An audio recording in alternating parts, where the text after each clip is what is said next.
কল্পনা করুন এমন এক পৃথিবীর কথা যেখানে চারিদিকে শুধু ঘন জঙ্গল, আর সে অরণ্যের বুক চিরে দাঁড়িয়ে আছে আকাশ ছোঁয়া সব পাথরের পিরামিড।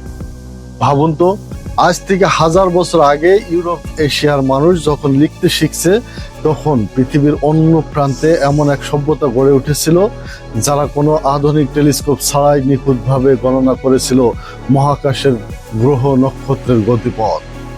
যখন অন্যান্য স্থানের মানুষ আধুনিকতার আলো দেখেনি, তখন চাকা ও লোহার ব্যবহার না জেনে আমেরিকার বুকে একদল মানুষ গড়ে তুলেছিল এক অবিশ্বাস্য সাম্রাজ্য। তারা মেপে ফেলেছিল মহাবিশ্বের গতিপথ, তৈরি করেছিল নিখুঁত ক্যালেন্ডার, আর পাথর দিয়ে বানিয়েছিল আধুনিক সব শহর। সবচেয়ে বড় রহস্যটি হলো, যখন তারা উন্নতির চরম শিখরে, ঠিক তখনই এক অদ্ভুত কারণে রাতারাতি ফাঁকা হয়ে যায় তাদের বড় বড় শহরগুলো। কোটি কোটি মানুষ যেন এক নিমিষে বাতাসে মিলিয়ে গেল। বড় বড় রাজপ্রাসাদ, বাজার আর বিশাল সব পিরামিড ফেলে রাতারাতি সব মানুষ উধাও হয়ে গিয়েছিল। কিন্তু কেন? কি এমন ঘটেছিল সেদিন তাদের সাথে? আর তারা আসলেই বা কারা ছিল? এলিয়েন, নাকি আমাদের চেয়ে উন্নত কোনো মানব জাতি? হ্যাঁ, আমরা কথা বলছি রহস্যময় মায়া সভ্যতাকে নিয়ে। আজ আমরা সেই মায়া সভ্যতার শুধু উপরে গল্প জানবো না, বরং প্রবেশ করব তাদের মনস্তত্ত্ব, রাজনীতি, গোপন কিছু রহস্যে আর ইতিহাসের সেই অন্ধকার গলিতে, যা আজও পর্যন্ত সাধারণ মানুষের কাছে অজানাই রয়ে গেছে। তো চলুন অজানা জগৎ 2M চ্যানেলের আরো একটি চাঞ্চল্যকর রহস্যের অনুসন্ধানে ডুব দিয়ে আসি।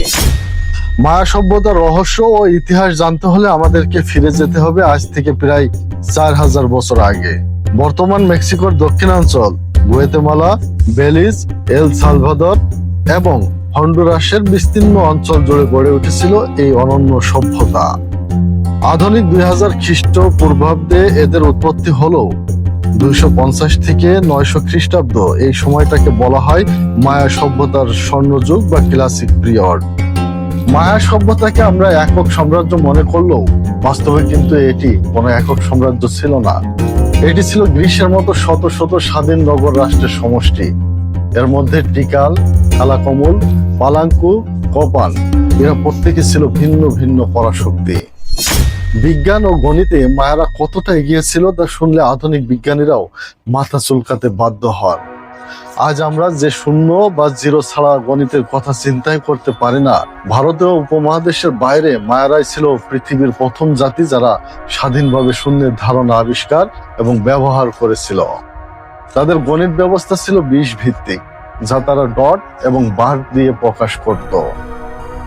এবার আসা যাক তাদের সবচেয়ে বড় বিস্ময় জ্যোতির্বিজ্ঞানে।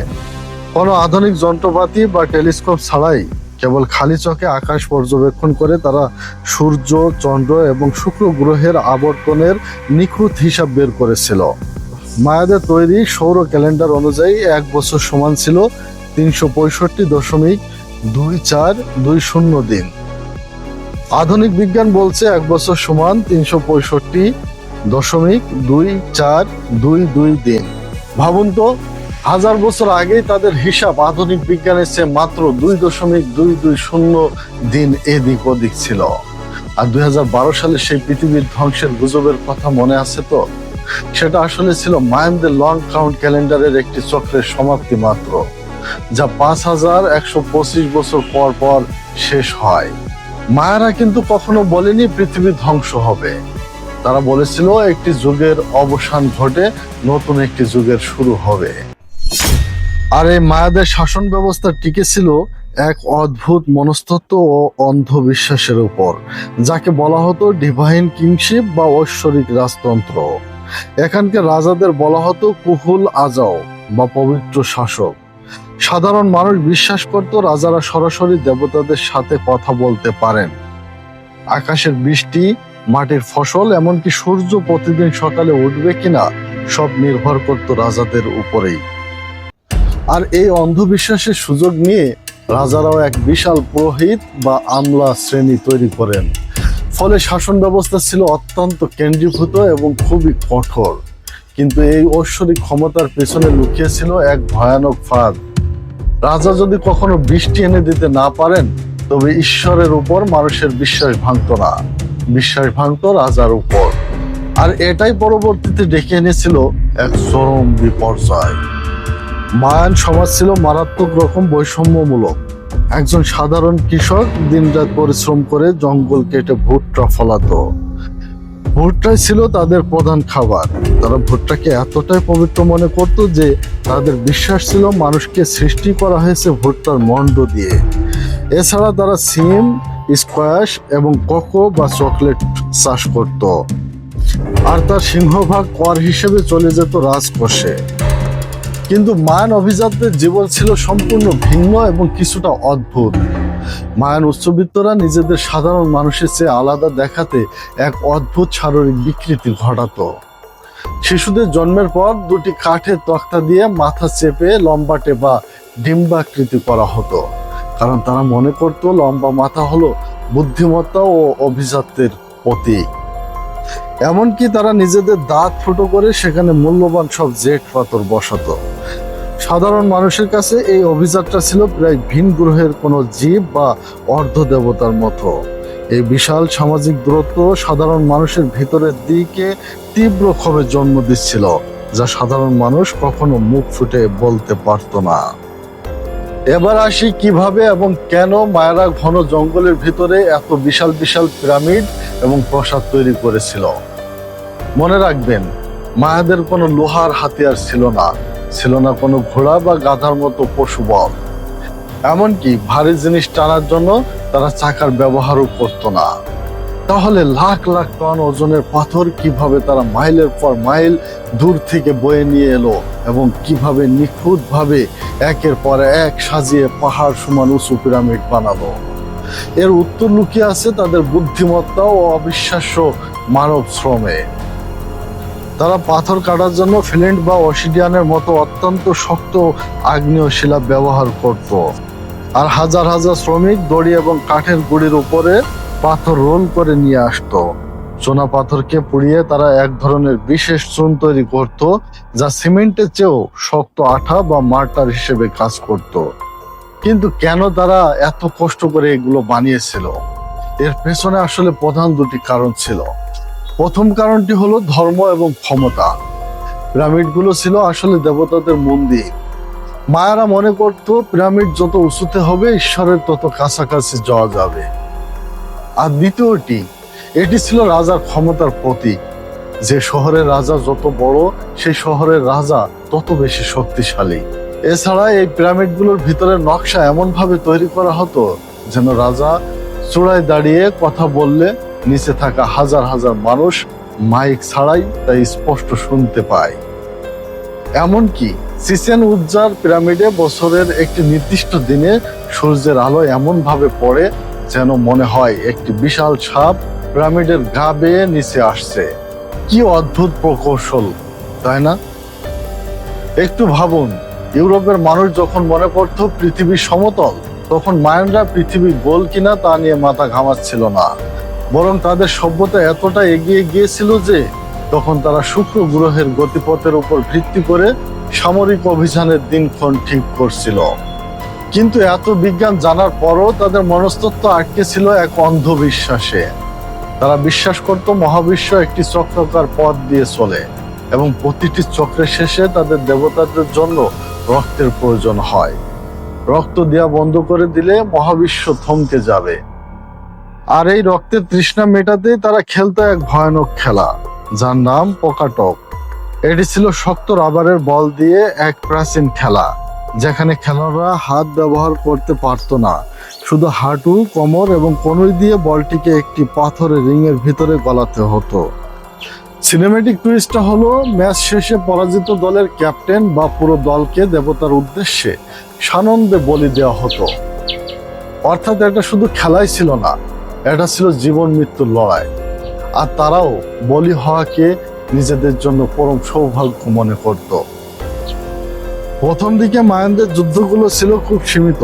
তারা যুদ্ধ করত মূলত শহরের রাজাকে বা অভিজাতদের বন্দী করে এনে নিজেদের দেবতাদের উদ্দেশ্যে বলি দেওয়ার জন্য।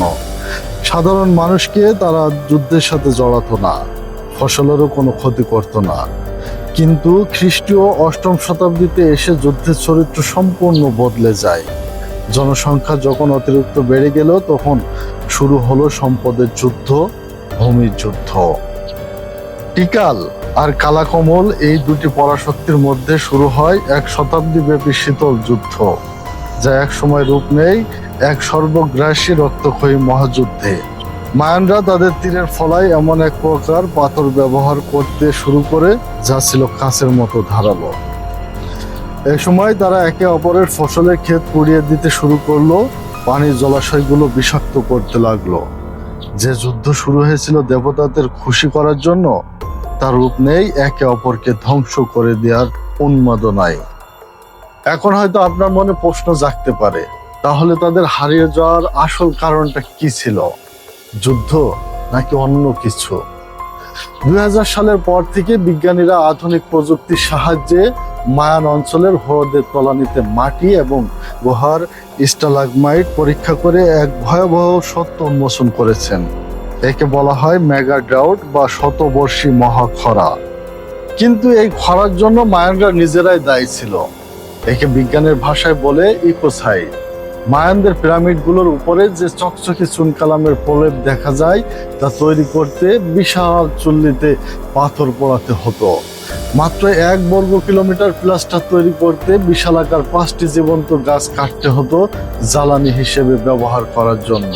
কোটি কোটি মানুষের জন্য শহর বানানো আর এই প্লাস্টারের লোভে একসময় মায়ানরা পুরো অঞ্চলের জঙ্গল কেটে একেবারে মরুভূমি বানিয়ে দিয়েছিল। গাছ না থাকায় বৃষ্টিপাত কমে যায়, আর ঠিক সেই সময়েই অর্থাৎ খ্রিস্টীয় 800 থেকে 900 অব্দের মধ্যে প্রাকৃতিকভাবেই এল নিনো জলবায়ু চক্রের কারণে ওই অঞ্চলে শুরু হয় এক শতাব্দীর সবচেয়ে বড় খরা। পানির স্তর নিচে নেমে যায়, মায়ানদের তৈরি বিশাল সব কৃত্রিম লেক শুকিয়ে কাদা হয়ে যায়, ফসল উৎপাদন শূন্যে নেমে আসে, ফলে তীব্র অনাহারে গ্রাস করে কোটি কোটি মানুষকে। যখন বছরের পর বছর বৃষ্টি হলো না, তখন সাধারণ মানুষের মনস্তত্ত্বে এক চরম ধাক্কা লাগলো। তারা দেখলো যে রাজাদের নিজেদের ঈশ্বরের প্রতিনিধি দাবি করে প্রতিদিন শত শত মানুষের বুক চিরে রক্ত দিচ্ছিল, সে রাজাদের রক্তে দেবতাদের মন গলছে না। দেবতারা মুখ ফিরিয়ে নিয়েছিলেন। শাসন ব্যবস্থার উপর থেকে মানুষের বিশ্বাস এক নিমিষে ভেঙে গেল। শুরু হলো গৃহযুদ্ধ। ক্ষুধার্ত সাধারণ মানুষ রাজপ্রাসাদগুলোতে আক্রমণ করতে শুরু করলো, পুরোহিতদের হত্যা করতে শুরু করলো। কিন্তু তাতেও তো বৃষ্টি আসবে না, খাবার মিলবে না। বেঁচে থাকা তাগিদে মায়ানরা তাদের শতাব্দী প্রাচীন শহর, তাদের অহংকারের পিরামিড সব ফেলে রেখে উত্তর দিকে অর্থাৎ বর্তমান ইউকাতান উপদ্বীপের দিকে মাইগ্রেশন বা দল ভেদে চলে যেতে শুরু করলো। ফলে শহরগুলো হয়ে গেল মানব শূন্য। প্রকৃতির প্রতিশোধের মুখে টিকতে না পেরে একসময় মহামান্বিত সভ্যতা স্রেফ খণ্ড খণ্ড উপজাতিতে পরিণত হলো। মায়া সভ্যতা কিন্তু পুরোপুরি বিলুপ্ত হয়ে যায়নি। আজও মেক্সিকো ও গুয়েতামালায় প্রায় 70 লাখ মায়ান বংশোদ্ভূত মানুষ বাস করেন, যারা তাদের প্রাচীন ভাষায় কথা বলেন। কিন্তু হারিয়ে গেছে তাদের সেই গৌরব, সেই শহর আর সেই অবিশ্বাস্য বিজ্ঞান। মায়ানদের এই গল্প আমাদের একটা বড় শিক্ষা দেয়। প্রকৃতিকে ধ্বংস করে বন জঙ্গল কেটে আপনি যত বড় পিরামিড বা আধুনিক স্কাই ক্র্যাপার বানান না কেন, প্রকৃতি যখন তার প্রতিশোধ নেওয়া শুরু করে, তখন পৃথিবীর কোনো বিজ্ঞান বা কোনো রাজশক্তি বা কোনো দেওয়াল আপনাকে বাঁচাতে পারবে না। মায়ানদের ফেলে যাওয়া শহরগুলো আজও মানুষের অহংকার আর প্রকৃতির শেষ হাসির প্রতীক হয়ে দাঁড়িয়ে আছে। কেমন লাগলো আমাদের আজকের ভিডিওটি? কমেন্ট করে অবশ্যই জানিয়ে দিন। ইতিহাস ও বিজ্ঞানের এমন গভীর বিশ্লেষণ আরো দেখতে চাইলে চ্যানেলটি সাবস্ক্রাইব করে রাখুন। দেখা হবে পরের কোনো ভিডিওতে। ততক্ষণ ভালো থাকুন, সুস্থ থাকুন। ধন্যবাদ।